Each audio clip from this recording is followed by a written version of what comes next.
After a series of deadly natural and man-made disasters, civilization has been wiped out. Without electricity and resources, the world had to begin anew and survivors returned to the fields to scavenge. 500 years later, 6 men and women evolved their feudal society by owning and trading resources, earning their titles as barons. The former North American states are now a territory known as the Badlands, divided into 7 regions with a baron and a different resource for each of them. To protect their houses, the barons have recruited fighters called clippers, who fight with bladed weapons because firearms have been banned due to their lethality. A clipper called Sonny is riding his motorbike through a large field, only to stop when he notices a bunch of human bodies and a crashed truck on the side of the road. Examining the bodies, he discovers some broken chains, meaning someone escaped. Then he uses a spyglass and notices smoke coming from the forest, so he rushes there and meets a group of camping nomads. Sonny asks them about what he saw, pointing out that the cargo belonged to his baron. The nomads say they know nothing, but Sonny can see they have a fancy crate and calls them out. Then a man attacks Sonny, but he can't land a single hit and Sonny easily kills him.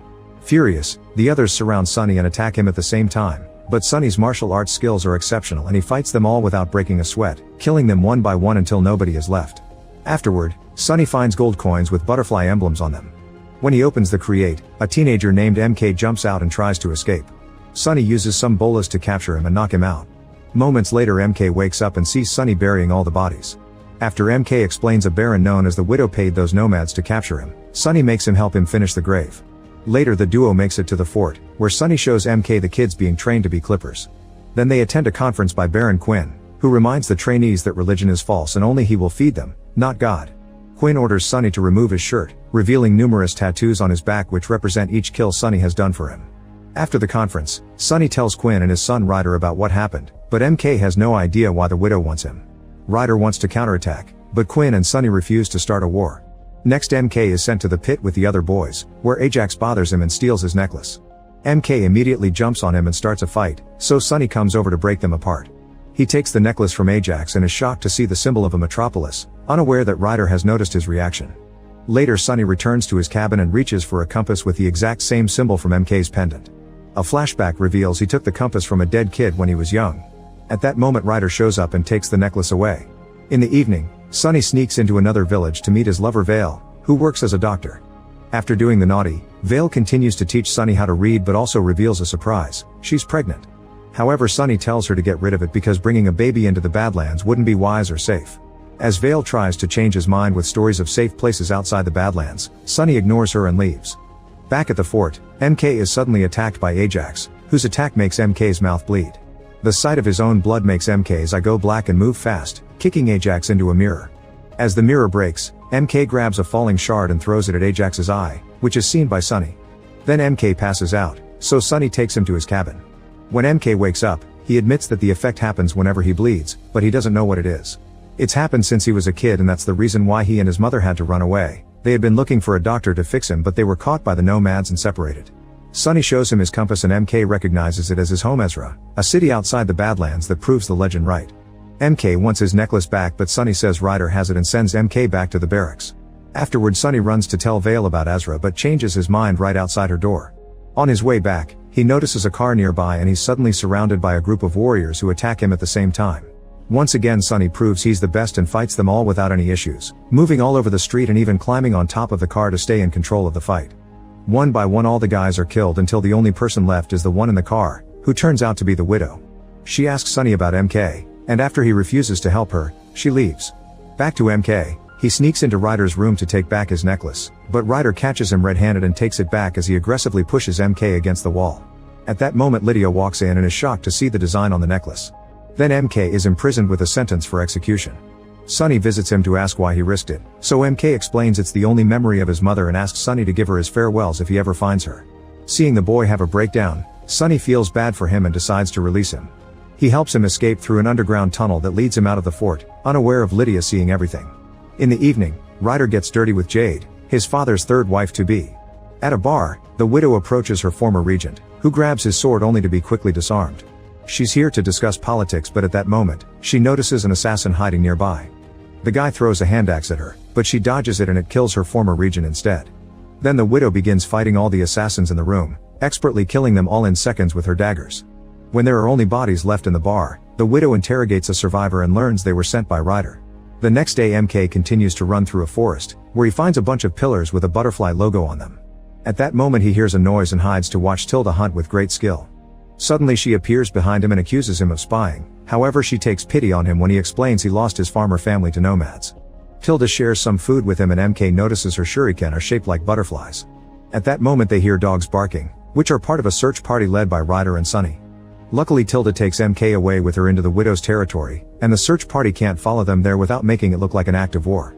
When they make it to the widow's fort, MK learns that Tilda is the widow's daughter. MK is sent to have a bath and uses the chance to interrogate him, pointing out he's lying about being a farmer. She asks him about a boy with a necklace and shows him a picture of Ezra, but MK pretends he knows nothing. Later 3 nomads come to see the widow but refuse to join her because they're afraid of Quinn, so the widow offers a deal: if Tilda can take down one of his men, they'll have to join her. The nomads agree, but if they win, they get to keep Tilda. A fight ensues between Tilda and one of the nomads, but it only takes her a few moves to easily kill him, which is seen by a hiding MK. Afterward the widow tells Tilda to fight MK and draw blood, hoping to prove he's the guy she's looking for. MK is told his training must begin and is left alone with Tilda, who immediately attacks and holds him at knife point. She asks about the forest and he desperately swears he had only been looking for his mother. Taking pity on him, Tilda uses her own blood to stain MK's cheek and tells him to pretend to be hurt. MK screams in fake pain and leaves while the widow watches from afar. Meanwhile Sunny escorts Quinn to see a doctor, who happens to be Vale's father. In private, the doctor informs Quinn that he has a brain tumor and he'll only live until winter solstice. Quinn asks him not to tell anyone, and on his way out, he orders Sunny to kill the doctor and his wife. Sunny refuses, saying those aren't enemies, so Quinn takes his sword and rushes inside to do it himself. Afterward Quinn orders Sunny to burn down the house and the bodies. In the evening, Sunny visits a grieving Vale and tells her Quinn killed her parents. He suspects Quinn is sick and is afraid of anyone knowing. Then Sunny promises to protect Vale and the baby, saying he'll take them out of the Badlands. In a small town, Ryder hires a naughty worker Angelica and notices she's got a block of his father's upper. He starts hurting her until she confesses she got it from the nomads, who have a turbine station full of it. Outside, a woman sees a sign left by Angelica. In the middle of the night, MK tells Tilda he needs to escape. They go into the office to look for a hidden passage that leads to the woods, but they hear the widow and the nomads coming. Tilda kisses MK to make it look like they were fooling around, and the widow announces that MK isn't welcome there anymore. While the nomads take MK away, the widow is informed that Ryder has taken the bait. On their way out, the nomad leader reveals a wanted sign and knocks MK out before putting him in his car. The next day, Ryder and Sunny scout out the turbine station, where a car drops a bunch of nomads. While the duo enters the station, MK wakes up inside the car trunk and uses a butterfly shuriken Tilda gave him to cut off the ropes. Inside, Ryder and Sunny check the boxes and find them empty, only to then be surrounded by nomads who announce they were sent by the widow. Ryder is immediately caught in a chain and begins choking until he passes out while Sunny fights the nomads. There is a whole army of them, but Sunny is still faster, stronger, and better trained, so it's incredibly easy for him to use the station to his advantage and make quick jumps to kill them all in seconds.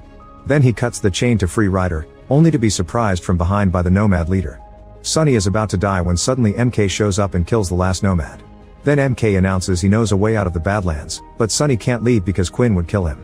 Instead he decides to train MK so he can protect Vale and take her to Azra. After Ryder is taken to the doctor, Quinn sees MK and tries to choke him, but Sunny explains MK saved them and that he wants him as his apprentice. Quinn accepts after making MK swear loyalty to him. He also declares war on the widow. Sometime later, Quinn leads a group of clippers to invade the widow's territory. Sunny tells the students to stay put as lookout while he and the main army break into the fort and kill most of the soldiers, easily bringing them all down with quick strikes of their blades. MK ignores Sunny's orders and sneaks inside to steal a book with the logo of Azra. At that moment he hears noises and hides as he watches Tilda escape with the apprentices. MK calls her name, but she ignores him and leaves.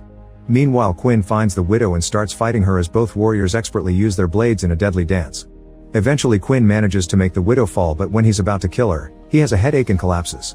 The widow intends to kill him, however Sunny finds her and she escapes through the secret passage inside the house that Sunny can't open. After it's all over, MK shows Sunny the book, but Sunny is angry at the disobedience and hides it away. As punishment, Sunny makes MK stand on the edge of their training pit and pushes him to make him feel the fall. Then Sunny takes him to meet former Regent Waldo and asks him to fight him as a lesson.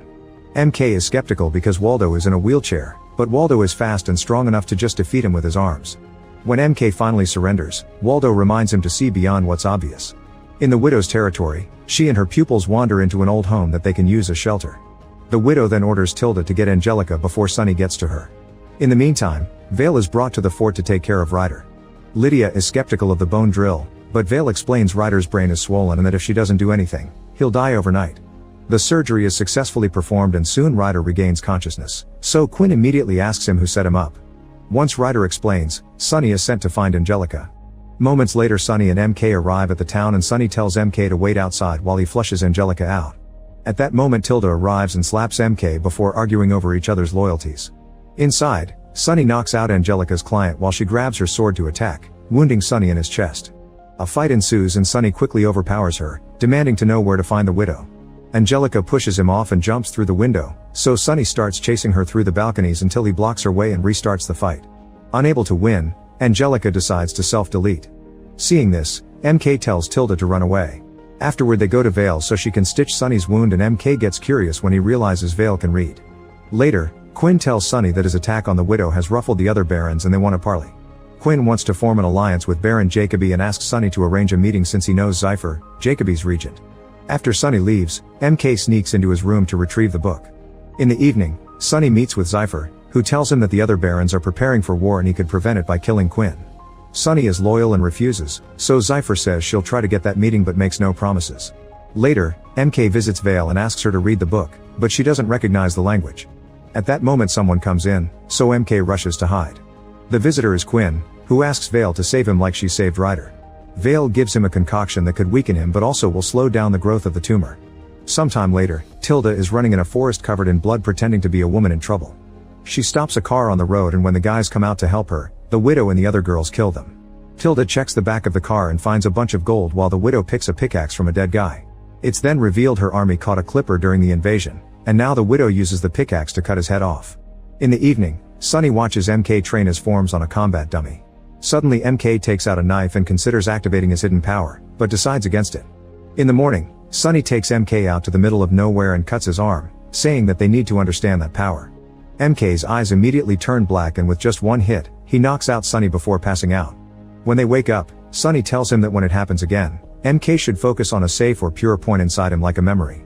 In the fort, Quinn receives the head of the dead Clipper with the word parley on his forehead. Inside there's a note from Jacoby accusing him of attacking his gold transport. Quinn asks Ryder to ride out and agree to the parley. However, when Ryder meets with Zypher, he makes a proposal of his own. Sometime later, Sunny goes to see Vale only to find her talking to MK about the book. He's upset to hear they've been working together to understand the text because it means MK doesn't actually know how to get out of the Badlands. After MK leaves, Vale tells Sunny about Quinn's tumor. In the meantime, Jade breaks up with Ryder because she must get ready for the wedding, so a furious Ryder calls her naive for thinking Quinn's second wife died naturally and says she's in danger. Jade goes to talk to a servant, who explains that before the second wife's death, she saw Lydia gathering poisonous flowers. The next day Sunny picks 6 apprentices to come to the parley and MK gets angry over not being chosen. When Quinn and his group arrive at the city of the dead, Sunny detects someone nearby and grabs him, only to find MK. He scolds him and makes him keep guard while they go to the meeting. Zypher brings out Baron Jacoby, who doesn't believe Quinn when he says the widow is behind everything. At that moment MK sees Tilda arrive and throw a pickaxe, so she warns Sunny just in time to stop it from killing Quinn. Then Jacoby's and Quinn's men start fighting while Sunny chases after Tilda, only to suddenly be stopped by Zypher. While they start fighting each other, MK goes after Tilda and starts fighting her too. They exchange a few hits before Tilda runs away and throws a butterfly shuriken at him, causing him to bleed and activate his power. A desperate Tilda throws a vase at him but it does nothing, then MK grabs her by the neck and throws her against the wall. Tilda manages to dodge his attacks and says his name, snapping him out of it before he passes out.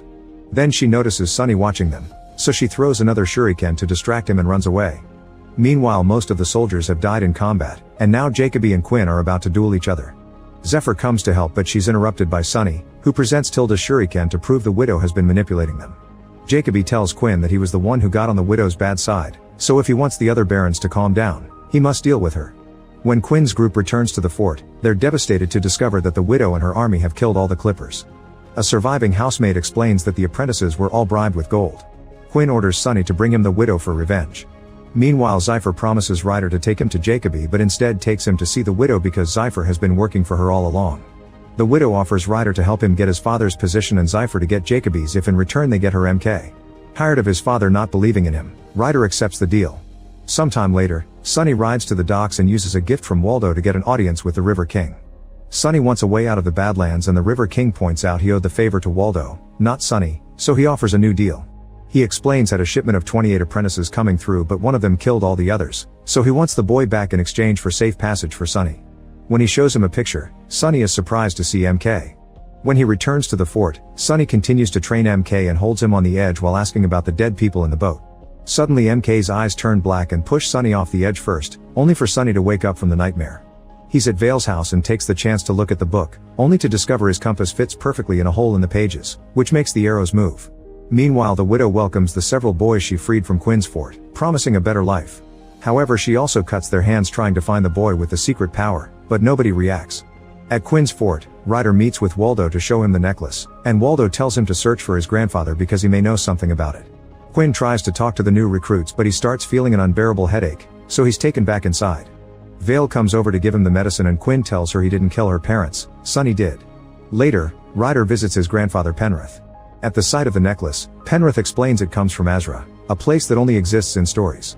After Ryder leaves, Penrith tells a cleric to notify the apostles in the fort that there is a dark one there. The next day, Sonny takes 3 warriors including MK to the forest to look for clues to find the widow. MK finds a butterfly shuriken and tries to grab it, but Sonny stops him and pokes it with a stick, causing a trap to spring immediately. Then Sonny jumps into the air and kicks a large tree branch, activating all other traps in the area. At that moment they hear a scream and find that a clipper has fallen into a trap. Sonny immediately frees him, but the guy won't be able to help with the leg wounded like that. When night falls, the group stops to make camp and Sonny orders MK to be on first watch. While the others sleep, Tilda secretly approaches MK to warn him that the widow suspects he's the boy with the power and that the more he uses that power, the weaker he'll get. In fact, using too much power will eventually kill him. Tilda advises MK to escape because everyone just wants to use him for power, from the widow to Sonny himself. Suddenly, Sonny appears behind her and knocks her down to capture her. MK tries to explain it was thanks to Tilda that he controlled his power the other day, but Sonny insists on interrogating her about the widow's location. Apprentice Bale insults her to make her talk, so Tilda bites his neck. Since Tilda refuses to talk, Sonny decides to take her to the fort. In the morning, the widow and her warriors arrive and find Tilda's dagger with blue cloth on it stuck on a tree. A furious widow orders a warrior to send word to their spy in the fort to plan a rescue. At the fort, Jade brings food for Quinn only to suddenly collapse as she has a seizure. In the dungeons, Sonny asks Tilda to tell him where the widow is hiding, stating he doesn't want to hurt her. At that moment the widow shows up and brings down MK with her whip. Sonny immediately attacks her and a battle ensues as they cross blades all over the dungeon. When Sonny kicks the widow through a wall, they find themselves in an armory, where they use all their weapons available to continue the fight. After going through dozens of weapons and even a torch, Sonny finally manages to overpower the widow and severely wounds her. Meanwhile MK frees Tilda, only to suddenly be knocked out by Bale. Tilda kicks Bale in return but he throws dirt at her eyes, allowing him to grab her by the hair and start beating her up. When MK wakes up, Bale makes sure to lock up the cell so he can't interrupt his revenge for the bite. Desperate to help Tilda, MK looks at his own blood to activate his power and send Bale flying. The sound interrupts Sonny when he's about to kill Widow and they watch in shock how Bale dies as he lands on some spikes. Seeing MK out of control, Sonny rushes to his side, but the boy passes out. Using this distraction, Tilda and the widow run away. Sonny follows them through a hidden tunnel but by the time he gets outside, they're gone. In the dungeons, it's revealed that Quinn has seen everything. The next day, Sonny goes to see the River King again and presents him Bale's head pretending it's MK's. The boys look alike and the River King believes it, so he tells Sonny to come with his friends exactly at midnight or they'll be left behind.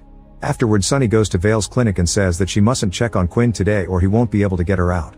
Vale asks him if he killed her parents, and when Sonny reminds her that it was Quinn, Vale gets upset because did nothing to stop him. She's unsure if she wants to escape with him and says she'll think about it. Meanwhile, one of Penrith's men goes to an old cathedral to meet with 3 monks. He tells them that Penrith has found a dark one and shows them the wanted poster. The monks go to their car with a box and head out. At the fort, Lydia is taking care of Jade, only to be interrupted by a furious Quinn. He's sure that Lydia poisoned Jade and orders her out of the fort, not believing her when she says she's innocent. Afterward the Clippers escort Lydia out of the fort and Ryder approaches her to give her back her religious icons, also saying goodbye. However, Lydia tells him that he won't last a day without her before leaving. Eventually Lydia arrives at her father's home and asks for redemption as she shows the icons to prove she hasn't forgotten her roots. Penrith makes her swear she'll abandon all material possessions and that she'll never leave again. Then he takes her to the frog pool for a cleansing ritual. After staying underwater for a few seconds, Lydia comes out and Penrith hugs her to welcome her back. In town, Vale is suddenly captured and taken to see the widow so she can take care of her wound. Vale gives her some medicine and starts working on the stitches. Once she's done, Vale leaves 3 small bottles for the widow, explaining that 2 of them contain poison while the 3rd is medicine. Vale will only say which one is which after she's escorted safely back to her clinic. The widow tells Tilda to take Vale home, and Tilda blindfolds her to do so. When they return to town, Vale tells Tilda that the blue bottle is the medicine and that her mother shouldn't be forcing young girls to fight for their cause, so Tilda now has the power to choose to save her or not. Back to Quinn, he confronts Sonny and accuses him of being the widow's spy while the other Clippers surround him. He makes Sonny hand in his sword and sends him to the dungeon, where he's kept chained to the bars. Afterward, Quinn calls MK and tells him that if he does whatever he says, he'll spare Sonny and bring Tilda to the fort for protection. Knowing that MK hasn't been with a woman, Quinn offers to take him to the naughty house where he can practice so he won't disappoint Tilda later. Later, Waldo tries to visit Sonny and a Clipper says it's forbidden, so Waldo hits him in the groin to make him fall and then snap his neck. Next, Waldo releases Sonny and tells him to escape before the widow attacks, making Sonny realize he's the widow's spy. Before Sonny leaves, Waldo gives him a necklace that he got from Sonny's neck when he found him as a child, and Sonny is shocked to see it's the same as MK's. In town, MK realizes something is wrong because there isn't a single person around. Quinn senses this too and tells the hiding men to come out. He isn't surprised to see Jacoby and Zypher come out, but he's devastated to see his own son has joined them. A desperate Quinn slashes MK on the right shoulder and hides while MK's eyes turn black. Jacoby tries to attack MK, but the boy easily overpowers him and throws him into a building. Meanwhile, Quinn bumps into Sonny, who immediately stabs him with his sword. On the street, Jacoby's men are overpowered and killed by MK, who is about to kill Ryder as well. Sonny stops him just in time, but MK just pushes him off while Ryder runs away. Then Zypher tries to cling to MK's legs, but he just grabs her by the hair and throws her away. At that moment, the three monks arrive and start fighting MK, using very precise strikes to hit the boy's pressure points to disable him. Sonny doesn't want them to leave with MK, so two monks start fighting him. The monks manage to hit Sonny a few times, but he's still strong enough to keep up with both of them, so the third monk decides to fight Sonny next, throwing him against the car. Using his swords, Sonny quickly retaliates and wounds the monk, who goes back to his friends and they concentrate together. Suddenly all lights go out on the streets and the monks' eyes turn dark. They attack together and overpower Sonny, who refuses to give up and attacks with his sword again. The monks break his sword and attack him in perfect coordination, beating him up before throwing him into a building. Then the monks put MK in a box and drive away while Sonny is found by a mysterious person. Later, when Vale arrives in town, he finds tons of bodies but no Sonny in sight except for his sword. In the morning, Sonny wakes up tied to a beam inside a ship. The River King shows up with Vale's head because he knows the truth, so he tells Sonny that no one double-crosses him. Since he isn't a killer, instead he'll sell him outside the Badlands. Meanwhile, MK wakes up and realizes he's also being taken out of the Badlands, but he is unable to break the box open. Make sure to subscribe and turn on notifications so you can watch more videos like this. Thanks for watching.